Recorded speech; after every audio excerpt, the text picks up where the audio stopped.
Hey, I'm Scott Kennedy from the Senior Bowl in Mobile, Alabama, and let's talk about 5 players who have helped themselves the most this week at practice.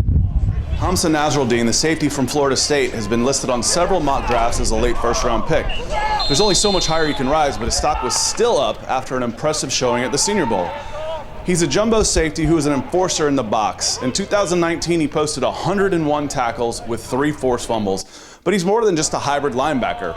With his size and agility, he was able to run with the bigger receivers and blanket the tight ends. We knew he could play in the box, but it was his ability and coverage that stood out all week in Mobile.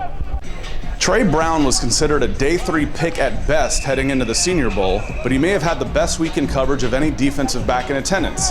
He's physical at the line of scrimmage with a strong lower body. He uses his hands well, jamming his man at the line, but then he's fluid in his hip turn and can run in the open field with the receivers. He keeps his eyes up and has good awareness in coverage and timing to break up passes. After spending 3 seasons at Arkansas State, William Bradley King played the 2020 season at Baylor. He was placed on the American squad with a host of players from the SEC and ACC, and it didn't take long for him to make an impression.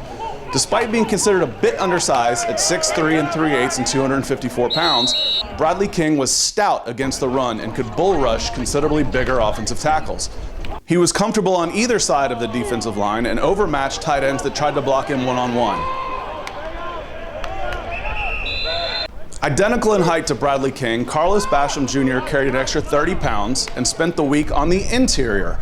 Listed as a defensive end on some services, Basham will give defensive coordinators plenty of options. He was too quick for the interior lineman in pass rush situations, and he'll be stronger against the run than most ends in a 4-3.